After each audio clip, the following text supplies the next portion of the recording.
Camera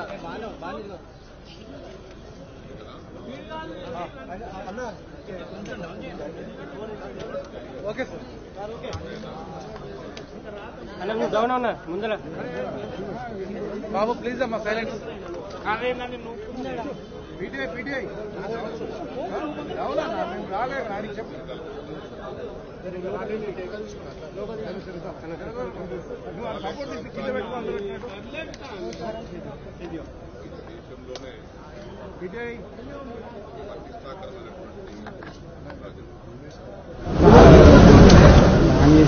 ఎడారిగా మారుతున్నారు సస్యశ్యామలు చేయడానికి అధికారం వచ్చిన వెంటనే చెప్పిన మాట చెప్పినట్టుగా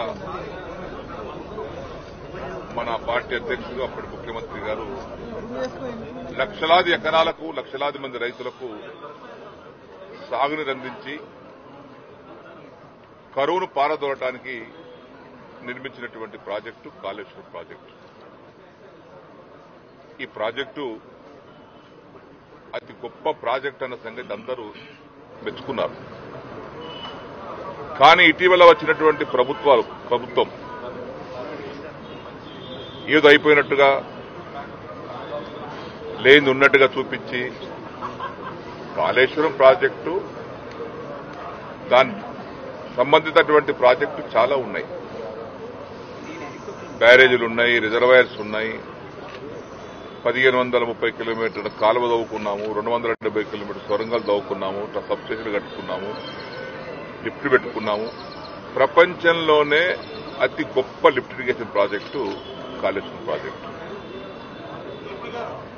500-600 మీటర్ల లోతు నుంచి సముద్ర మట్టానికంటే పైన నీళ్లు తోడి ఎడారిగా మారుతున్నటువంటి తెలంగాణ రైతాంగానికి సస్యశ్యామలం చేసి సుభిక్షం చేసి పంటలు పండించడానికి రైతులకు నిలబడ్డటువంటి ప్రభుత్వం ఆనాటి బీఆర్ఎస్ ప్రభుత్వం, ఆనాడు ముఖ్యమంత్రి కేసీఆర్ గారు. అయితే దీన్ని జీర్ణించుకోలేనటువంటి వ్యక్తులు అధికారంలో వచ్చిన వెంటనే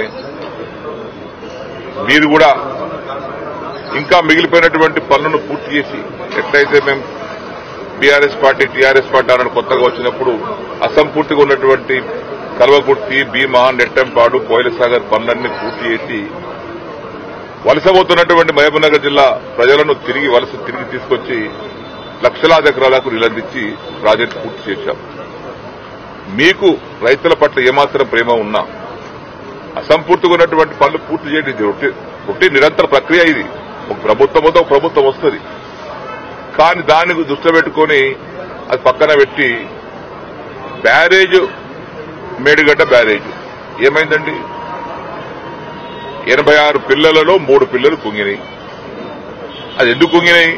ఏదో సాంకేతిక కారణం ఉండవచ్చు. ఏదో ఎక్కడ లేదు, ప్రపంచంలో ఎక్కడ జరగలేదు, కేవలం మేడిగడ్డ జరిగిందనేటువంటి భూతంతలు చూపిస్తా ఉన్నారు. ప్రపంచవ్యాప్తంగా దేశవ్యాప్తంగా అనేక ప్రాజెక్టులలో కొన్ని సందర్భాల్లో సాంకేతికమైన లోపాలు వస్తాయి. ఆ సాంకేతిక లోపాలు సరిదిద్దాల్సిన బాధ్యత ప్రభుత్వాలది. కానీ దాన్ని అడ్డం పెట్టుకుని రాజకీయం చేయడం అనేది ఇది మంచి పద్ధతి కాదు. మీ బాధ్యత అక్కడ సవరించాలి. దాని ఎందుకంటే ఆల్రెడీ ఇప్పుడు 3 మాసాలు మీరు వచ్చి 3 మాసాలు అయిపోయింది. ఇంకా వర్షాకాలం 3 మాసాలే మిగిలి ఉంది. ఈ లోపల దాన్ని రెక్టిఫై చేసి రైతాంగం అందించాలి. ఈ ప్రాజెక్టు వల్ల జరిగేటువంటి పరిణామం ఏందో మీకు తెలుసో లేదో తెలియదో. దీని కింద 2 రకాల లబ్ది ఉన్నది. ఒకటి ప్రత్యక్షమైనటువంటి ఆయకట్టు, డైరెక్ట్ గా పారేటువంటి ఆయకట్టు ఉంది. ఒకటి స్థిరీకరణ ఉంది. నిజాం సాగర్, శ్రీరామ్ సాగర్ ఇవన్నీ ప్రాజెక్టులు స్థిరీకరించేటువంటి ప్రాజెక్టులు. పోయినసారి కూడా మా నిజాం సాగర్ ఆయకట్టు కింద పంటలు ఎండుతా ఉంటే ఇదే కొండపోచమ్మ సాగర్ నుంచి నీళ్లు తీసుకెళ్లి మేము ఆ పంటలు కాపాడుకున్నాం. సింగూరు కింద పంటలు కాపాడుకున్నాం. దాని ప్రయోజనాలు అవి. అది పక్కన పెట్టి ప్రత్యేకంగా కేవలం ఏం పని లేనట్టుగా రాజకీయం చేయడానికి కోసం మేడిగడ్డ ప్రాజెక్టు వాడుకొని, మేడిగడ్డ ఒకటేనండి, మేడిగడ్డ కాళేశ్వరం ప్రాజెక్టులో 196 స్కీమ్స్ ఉన్నాయి. బ్రహ్మాండమైనటువంటి పథకాలున్నాయి. అందరు అబ్బలపడేటువంటి పథకాలున్నాయి, పనులున్నాయి. అది ఏం చూడకుండా కేవలం ఆ 3 పిల్లల దగ్గరికి పోయి ప్రతిసారి ఆ 3 పిల్లల దగ్గరికే. అవునండి, పోగా కారు టైర్ పంక్చర్ అవుతుంది. కారు బయటపడేస్తామా?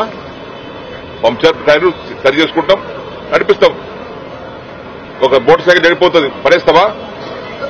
ఇది ఈ రోజు ఒక ప్రాజెక్ట్ లో ఉన్నటువంటి చిన్న లోపాలను సవరించుకోవాల్సింది పోయి ఏదో ఒక అయిపోయింది అని భూతద్దలు పెట్టి చూపించడం ఇది కరెక్ట్ కాదు. అది మీ బాధ్యత రహితంగా చేసేటువంటి పనులు ఇవన్నీ. మేము కూడా అధికారులు ఉన్నాం, 10 ఏళ్లు ఉన్నాం. మీ కాళేశ్వరం మీ కల్వకుర్తి ప్రాజెక్ట్ అసంపూర్తిగా ఉంటే మేము ఎన్నడూ కూడా వాటి గురించి కామెంట్ చేయలే. అసంపూర్తి ఉన్నదాన్ని కంప్లీట్ చేసే ప్రయత్నం చేశాం, రైతులు నీళ్ళు అందించాం. మీరు ఆ పని చేయండి. పాలమూరు రంగారెడ్డి ఉంది, 90% వర్క్ అయింది, ఇంకా 10% వర్క్ ఉంది, అది పూర్తి చేయండి. మంచి మీద సంపాదించుకోండి. కానీ అది పక్కన పెట్టి ఎక్కడికి వెళ్ళి బురద చల్లాలి. గత ప్రభుత్వం యొక్క పనులను బురదలో పెట్టి చూపించాలి ఏదో జరిగిపోయిందని. ఏం సరిపోతుందంటే కడెం ప్రాజెక్టు పోలేదంటే 2 సార్లు దిగింది. మేము చిన్నప్పుడు చూసినాం, 2 సార్లు దిగిపోయింది కడెం ప్రాజెక్టు. ఇట్లా అనేక ప్రాజెక్ట్స్ తెగిపోతాయి. ఇది తెగలేదు. కేవలం 3 పిల్లలు కుంగినాయి 3 పిల్లలు. అది 86 పిల్లలకు 3 పిల్లలు కుంగినాయి. చిన్న సమస్య ఉండొచ్చు, అది ఇంజనీర్లను కూర్చోబెట్టి మాట్లాడి దాన్ని రెక్టిఫై చేసి మిగతా 86 పిల్లల్లో మిగతా 83 పిల్లలు మంచిగా ఉన్నాయి కదా, బ్రహ్మాండంగా ఉన్నాయి. ఇప్పుడు ఎక్కడైతే లోతుగా నీళ్ళు ఆగుతున్నాయో, డెప్త్ ఆఫ్ వాటర్ ఎక్కడైతే ఎక్కువ ఆగుతుందో అక్కడ బాగున్నాయి పిల్లర్స్. సాంకేతిక లోపు ఉంటే అక్కడ ప్రెషర్ కూడా అక్కడ పోవాలి కదా. ఒకవేళ నీటి యొక్క డెప్త్ ఎక్కున్నటువంటి దగ్గర ఏదైనా సాంకేతికం ఉంటే అక్కడ దెబ్బతినాలి. అక్కడ బాగున్నాయి. మొన్న వరద 20 లక్షల క్యూసెక్స్ వరద పోయింది బ్రహ్మాండంగా మేడిగడ్డ మీదుగా సముద్రంలోకి. చివర ఉన్నటువంటి మధ్యలో 13-14 పిల్లలు పొంగిపోతే దానికి ఏదో అయిపోయినట్టుగా, ప్రాజెక్టు మొత్తం పోయినట్టుగా, అది పనికిరాని ప్రాజెక్టుగా, మీరు పనికిరాని ప్రాజెక్టుగా చిత్రీకరిస్తే మీకు చెడ్డ పేరు వస్తుంది ప్రజల, రైతులలో. రైతుల జీవితాన్ని పనంగా పెట్టకండి. రాజకీయాల కోసం, రాజకీయ పబ్బం గడుపుకోవడానికి కోసం రైతుల యొక్క జీవితాలను పనంగా పెట్టకండి. రైతులు ఆధారపడి పంటలు పండిస్తున్నారు. ఇప్పుడు చూస్తున్నాం, ఎండిపోతున్నాయి కొన్ని పంటలు. మీరు సరైన పద్దతిలో ఆర్గనైజ్ చేయలేకపోవటం వల్ల, రెగ్యులేషన్ చేయలేకపోవటం వల్ల పంటలు ఎండుతా ఉన్నాయి. అది మర్చిపోయి అది పక్కన పెట్టి ఏదో అయిపోయింది అనుకుని భూతద్దం పెట్టి చూపించకండి. ఎట్టి పరిస్థితిలో Kaleshwaram project is the top most project in the world, in entire country also. తక్కువ కాలంలో కట్టేటువంటి ప్రాజెక్ట్. గతంలో ఒక ప్రాజెక్ట్ మీరు చిన్నగున్నప్పుడు చూస్తే మీ నాగార్జున సాగర్ గాని, శ్రీరామ్ సాగర్ ప్రాజెక్టు గాని 40 ఏళ్లైనా పూర్తి కాలే. ఇది 3-3.5 సంవత్సరాల్లో పూర్తి చేసి తెలంగాణను సస్యశ్యామలం చేయాలి, సుభిక్షం చేయాలి, కరువును పారదోలాలి, రైతులు ఆనందంగా బతకాలని చేసినటువంటి కార్యక్రమం. నేను అగ్రికల్చర్ మినిస్టర్గా ఉన్నాను.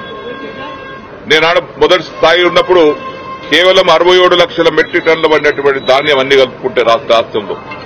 ఈరోజు బీఆర్ఎస్ ప్రభుత్వం కేసీఆర్ కృషి వల్ల 3.5 కోట్లకి చేరిపోయింది. ఊరికే వచ్చిందండి అది. గాలికి పంటలు పడినాయా? నీళ్ళు ఇవ్వకుండా, కరెంట్ ఇవ్వకుండా ఇవన్నీ ఇచ్చాం కాబట్టి అంత 5 రెట్లు పంట ఎక్కువ పండింది. కల్లా కనబడతలేమో పంటలు వచ్చినాయి. ఈసారి మీరేమో ఆ రైతు బంధు కూడా ఇంకా ఇప్పటి దిక్కులేదు. మార్చి దాకా గడువు పెట్టారు. ఇప్పటికి 3 గడువు మార్చుకుంటూ వచ్చారు. మీరు చేయాల్సిన పనికి చాలా ఉందండి, చేయండి. మీకు బాధ్యత ఉంది, చేయండి. కానీ కేవలం భూతద్దం పెట్టి మేడిగడ్డ అని ఏదో జరిగిపోయినట్టుగా ఏం జరగలేదు. మీరు తొందరగా ఆ కుంగిపోయిన పిల్లలను రెక్టిఫై చేసి ఇంజనీర్లు పంపించేసి దాని రైతుల ప్రయోజనాలు కాపాడండి. కానీ రైతుల ప్రయోజనాలను రాజకీయం కోసం పనంగా పెట్టకండి. దానివల్ల జరిగేది నష్టం మీకు తప్పితే మాకు కాదు. జరుగుతుంటే ఎక్కడక్కడ రోడ్డు చెడిపోతుంది. మన రాజశేఖర గారు ఉన్న బ్రిడ్జ్ పడిపోయింది ఇక్కడ పంజాగుట్టల, చనిపోయినారు. అంత మాత్రాన బ్రిడ్జ్ బంద్ చేసిరా? బ్రిడ్జ్ కూల్చేసిరా? మన రెక్టిఫై చేసి మనం నడిపిస్తున్నారు. అప్పుడప్పుడు సాంకేతికమైనటువంటి కొన్ని లోపాలు ఉంటాయి. రోజు పోయి ముఖ్యమంత్రి గారు పోయి, మంత్రి గారు పోయి కూర్చుంటారు. ఇంజనీర్స్ ఉంటారు, వర్కర్స్ ఉంటారు, వాళ్ళు చూస్తారు. బాధ్యత ఉంటుంది. చిన్న లోపాలు ఉన్నంత మాత్రాన ప్రాజెక్టు పనికిరాదు. ఇక మేడిగడ్డ దానికి ఏం లాభం లేదు. కాళేశ్వరం ప్రాజెక్టు ఏం లేదు.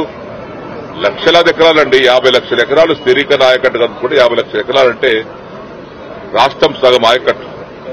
అటువంటి దాన్ని పక్కకు పెట్టి దయచేసి ఇప్పటికైనా మీరు రాజకీయాల కోసమే ఈ మాటలు మాట్లాడకండి. రైతులను కాపాడుకోండి, రాష్ట్రాన్ని కాపాడండి. ఈ వచ్చే వర్షాకాలం గల్లా మేడిగడ్డ ప్రాజెక్టు మంచి రిపేర్ చేసి సుందిల్లా, మేడిగడ్డ, అన్నారం ప్రాజెక్టు పాటు అన్ని ప్రాజెక్టు నింపండి. అలా అనంత సాగరు, మల్లన్న సాగరు, రంగనాయక సాగరు, కొండపోచమ్మ సాగరు, ఈవెన్ 240 టీఎంసీల కెపాసిటీ రిజర్వాయర్స్ ఉన్నాయండి. వెనకడికి ఒక 10 టీఎంసీల రిజర్వాయర్ కట్టాలంటే 10 ఏళ్లు పట్టేది. మేము చూసిన కల్లారు. ఇప్పుడు ఆదిలాబాద్ జిల్లాలో సాత్తాల స్వప్న ప్రాజెక్టు కట్టడానికి 20 ఏళ్లు పట్టింది. 3 టీఎంసీల నీళ్లు కట్టడానికి 30 ఏళ్లు పట్టింది. ఇది 240 టీఎంసీల కెపాసిటీ గల ప్రాజెక్టు కట్టడానికి ఇన్ని ప్రాజెక్టు కట్టారు. సత్వరంగా కట్టించి రైతాంగానికి నివేదించడానికి అన్ని ఏర్పాటు కాలువలు తవ్వారు. ఒకప్పుడు చెరువులు కడితే ప్రాజెక్టు కడితే కాలువలు తవ్వేవారు కాదు. ఇటు ప్రాజెక్టు కాలువలు సైమల్టేనియస్ గా ఒకేసారి అన్ని కట్టుకుంటూ చేసి చివరి ఆయకట్టు వరకు నీళ్లు తీసుకెళ్లి ఇస్తా ఉంటే దాన్ని సమర్థించాల్సింది పోయి విమర్శించడం మంచి పద్ధతి కాదు. కాబట్టి నేను కాంగ్రెస్ ప్రభుత్వానికి, కాంగ్రెస్ నాయకులకు, ముఖ్యమంత్రి గారు విజ్ఞప్తి చేస్తున్నాను. ఇప్పటికైనా మీరు రైతు ప్రయోజనాలు కాపాడండి. కాళేశ్వరం ప్రాజెక్టును దృష్టిలో పెట్టుకుని దీనికి రాజకీయం చేయకండి. ఇలా మేము అందరం వెళ్తున్నాం, శాసనసభ్యులు అందరం చూడటానికి వెళ్తున్నాం. ఎందుకంటే మేము కష్టపడి మా ప్రభుత్వం చేసినటువంటి పని మీరు టీవీలో చూపించి మొన్న పోయి పర్యటించారు, దాని ఏదో చిత్రీకరించారు. మేము కూడా వెళ్తున్నాం. మా దగ్గర ఇంజనీర్స్ ఉన్నారు, మాకు కూడా తెలుసు. నిర్మించింది మేము, పుట్టించింది మేము, కాపాడింది మేము. ఇప్పుడు కూడా దాన్ని చూసి వస్తాం, ప్రభుత్వానికి చెప్తాం ఏం జరిగింది అక్కడ. దాన్ని మీరు రెక్టిఫై చేసేటువంటి బాధ్యత మీది. ఈరోజు ప్రతిపక్ష పార్టీగా దాని మీద మాట్లాడి సరైన సలహాలు ఇవ్వడానికి మేము తయారుగా ఉన్నాం. దాని సలహాలు స్వీకరించండి, దాన్ని సర్దిద్దండి, కానీ రాజకీయం చేయవద్దని చెప్పేసి కూడా మరొకసారి విజ్ఞప్తి చేస్తాం. మీరు ఏం చేసినా మీరు చేసిన వైఫల్యం తప్ప ఇది ప్రజలకు చెప్పడానికి ఉపయోగపడుతుంది మీ యాత్ర అని చెప్పేసి బాధ్యత మరిచిన ప్రభుత్వానికి బాధ్యత గుర్తు చేయడానికి, బాధ్యత మరిచి ఇవాళ రాజకీయం చేస్తున్న ప్రభుత్వానికి ఇప్పుడే పోచారం శ్రీనివాసరెడ్డి గారు చెప్పినట్టు రైతు ప్రయోజనాలు కాదు రాజకీయ ప్రయోజనాలే ముఖ్యమన్నట్టుగా ఇవాళ దుష్ట రాజకీయం చేస్తున్న ప్రభుత్వానికి బుద్ధి చెప్పడానికి, ప్రజలకు మళ్ళొక్కసారి కాళేశ్వరం యొక్క గొప్పతనాన్ని వివరించడానికి, పంటలు ఎండిపోకుండా చూసుకోవడానికి, గొంతులు ఎండిపోకుండా మంచినీళ్లకు కూడా గోస రాకుండా ఎండాకాలంలో చూసుకోవడానికే ఇవాళ మా పర్యటన. మేడిగడ్డ అనేది ఇప్పుడే పోచారం గారు చాలా స్పష్టంగా చెప్పారు. కాళేశ్వరం ప్రాజెక్టులో 3 బరాజులు, 15 రిజర్వాయర్లు, 21 పంపింగ్ స్టేషన్లు, దాదాపు 1500-1600 కిలోమీటర్ల ప్రవాహ కాలువలు, 270 కిలోమీటర్ల సొరంగ మార్గం, ఇదంతా కలిపితే కాళేశ్వరం. ఇవాళ మా ప్రయాణం మొట్టమొదటిగా ఈరోజు మేడిగడ్డ, తర్వాత అన్నారం పోతా ఉన్నాం.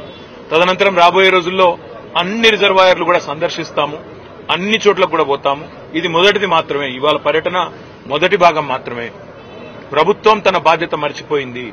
ఇవాళ వర్షాకాలం లోపల రిపేర్లు చేసి అక్కడేమన్నా సమస్య ఉంటే, సాంకేతిక సమస్య ఉంటే దాన్ని నివారించి రైతులకు నీళ్లు ఇవ్వాల్సిన ప్రభుత్వం బాధ్యత మరిచి మళ్ళొక్కసారి తెలంగాణను ఎడారిగా చేసే ప్రయత్నం ఏదైతే చేస్తున్నదో, దశాబ్దాలు తన పరిపాలనతో కాంగ్రెస్ ఎట్లయితే గోసబుచ్చుకున్నదో తెలంగాణను, మళ్ళా అదే ప్రయత్నం ఏదైతే చేస్తున్నదో దాన్ని ప్రజల దృష్టికి, రైతుల దృష్టికి తీసుకురావడానికే మా ప్రయత్నం.